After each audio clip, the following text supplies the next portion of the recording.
Welcome to Virtual Voices, an Emmaus Road Productions AI-generated podcast using Google's NotebookLM software.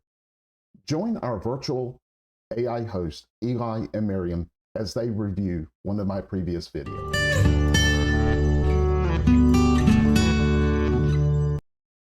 All right, so you send over this wild YouTube video, The Rapture versus Converging Signs of the End Times from Emmaus Road Productions. Seemed like a good one for a deep dive, don't you think?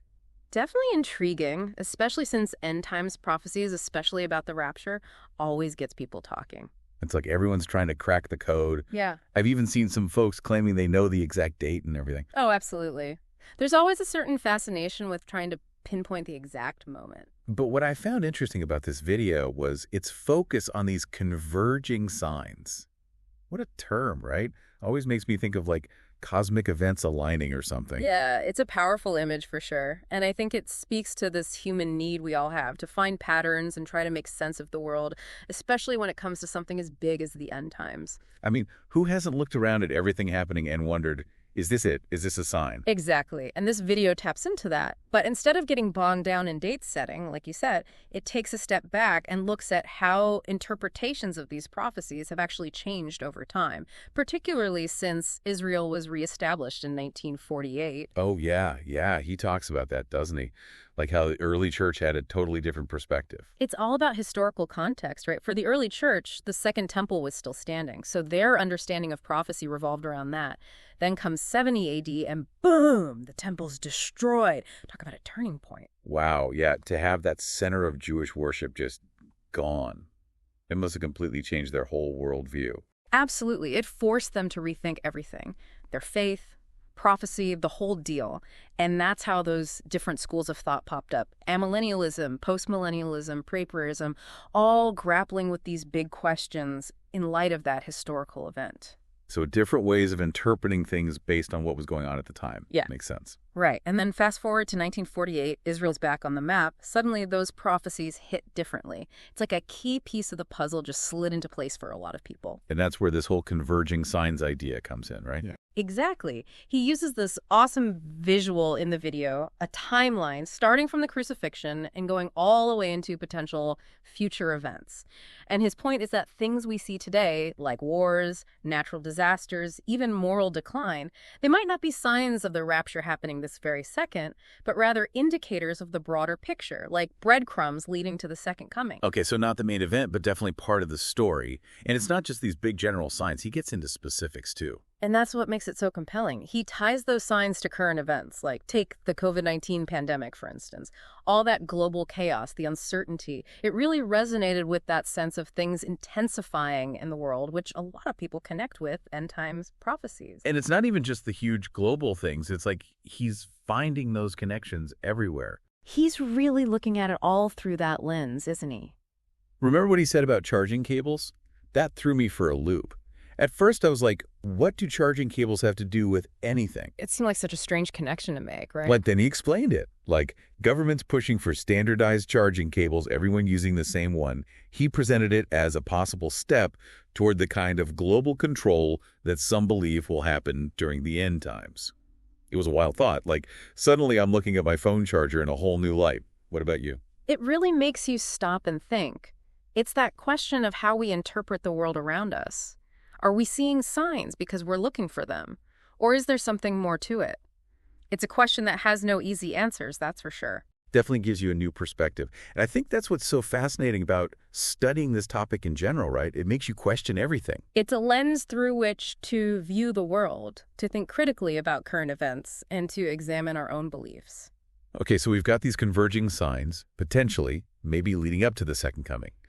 But what about the rapture? Where does that fit into this whole timeline? That's the big question, right? Absolutely. And the video doesn't shy away from it at all. In fact, it tackles some of the most common assumptions people make about the rapture head on. Especially those passages everyone always talks about, like in 2 Peter 3.810, Matthew 24.36, several 4, 1 Thessalonians 5. It's like those verses are always popping up in these discussions. They're definitely key passages when it comes to understanding the rapture.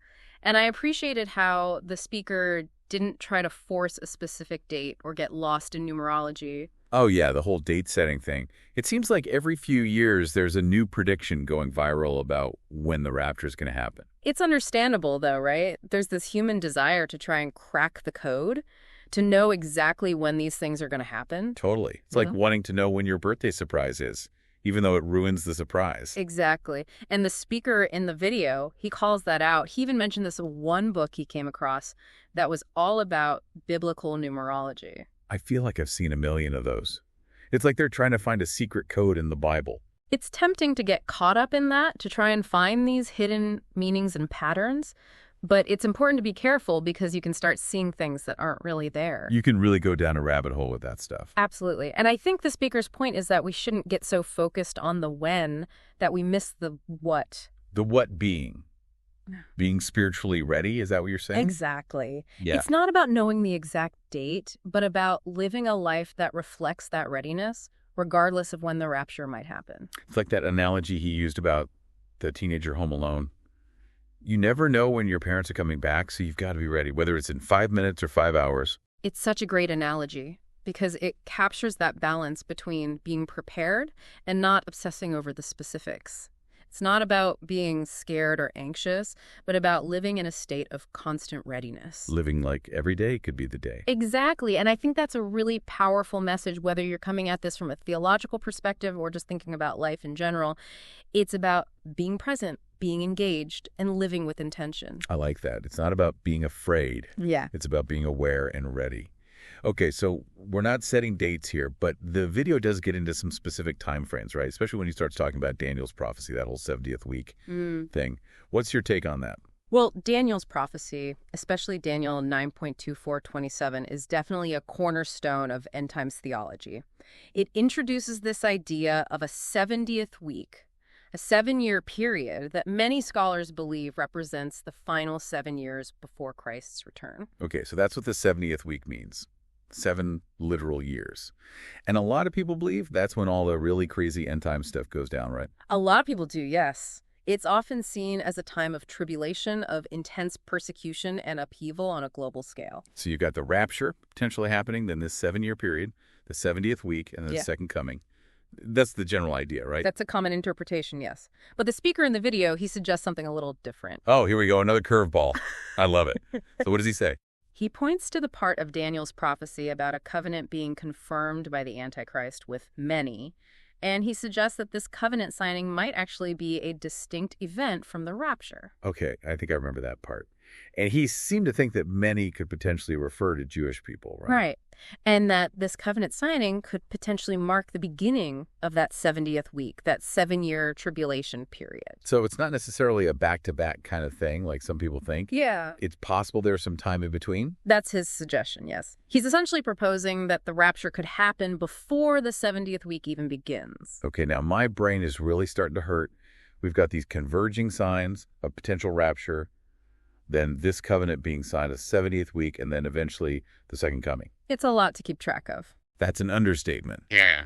But it's also exciting because it makes you realize that there's still so much we don't know. Absolutely. And I think that's part of what makes studying prophecy so fascinating. It's not about having all the answers, but about engaging in the mystery and exploring different perspectives. And speaking of exploring, didn't he start talking about specific time frames mentioned in the book of Revelation? Those always throw me for a loop. He did, and that's where things get really interesting because he points out this shift from talking about time in years, like in Daniel, to talking about it in days in book of Revelation. It's like we're zooming in on the timeline, getting closer and closer to the end. Okay, I'm with you so far.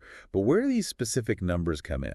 I know he kept mentioning 12,060 days, 12,090 days, 8,335 days. What's the significance of those? Those time frames have been the subject of much debate and interpretation over the years. But in the context of this video, the speaker seems to be suggesting that they could represent different phases within that 70th week, within that tribulation period. Okay, so we're not just talking about a single 7-year period. We're talking about specific events potentially happening within those 7 years. Exactly. And that's what makes it so compelling, because it suggests a level of detail and complexity that a lot of people might not be aware of. It's like this whole other layer has been added to the story. So what you're saying is that if this interpretation is correct, if these timeframes are accurate, then those left behind after the rapture, They wouldn't just be twiddling their thumbs, they'd be watching these prophecies unfold in real time. That's a pretty intense thought, isn't it? To be living through those events, knowing what's coming next, based on these prophetic markers. It really drives home the urgency of the message, the call to be spiritually prepared. That's the cosmic countdown clock. Knowing that certain events are going to happen within these specific time frames, that would definitely change things. It would add a whole other level of weight to the decisions you're making, the way you're living your life. Wow, this is heavy stuff. It definitely gives you a lot to think about, and it speaks to the power of prophecy, doesn't it? Yeah. How it can challenge our assumptions, ignite our imaginations, and ultimately inspire us to live differently. I'd say this deep dive has definitely achieved all of the above. It's like what he said about trying to interpret a prophecy about World War II, but it's written in this symbolic language with all these time markers and metaphors. It's a puzzle, a fascinating, complex puzzle. And like any good puzzle, it makes you want to keep searching for the missing pieces. Right. Okay, so last we were talking about all these specific time frames mentioned in Revelation. 12,260 days, 12,290, 1,335. Talk about a brain twister. It can definitely get confusing, especially when you're trying to line them up with everything else we've discussed. Exactly.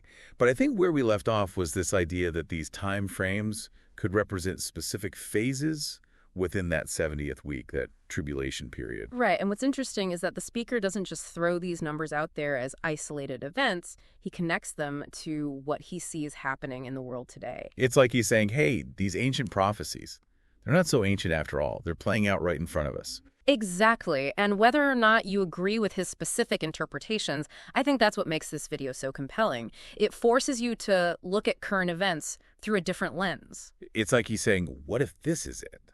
What if this is the beginning of the end? Pretty intense stuff. And I know we've covered a ton of ground in this deep dive. We've talked about converging signs, Daniel's prophecy, these specific time frames in Revelation. The whole deal, it's a lot to process. It really is. And I think it's important to remember that there's no one right way to interpret these prophecies. There's room for different perspectives, different understandings. I like that because it's not about claiming to have all the answers. It's about engaging with these ancient texts, asking questions, and being open to different possibilities. Absolutely, and I think that's what makes studying prophecy so rewarding. It's a journey of discovery, both intellectually and spiritually. It really makes you think, doesn't it? About history, about the world around us, and about our own place in all of it. It does, and I think ultimately that's the power of prophecy. It has the ability to shake us out of our complacency, to make us think critically about our lives, and to deepen our faith. Couldn't have said it better myself. Whoa. Well, this has been quite the deep dive. Thanks for joining me on this journey through converging signs, prophetic timelines, and all things end times. My pleasure. Until next time, keep those thinking caps on and those Bibles open. Thank you for watching, and feel free to subscribe or take a look at some of these other videos. And always remember Matthew 6:33, but seek first the kingdom of God and his righteousness, and all these things will be added unto you. Until next time, have a great day.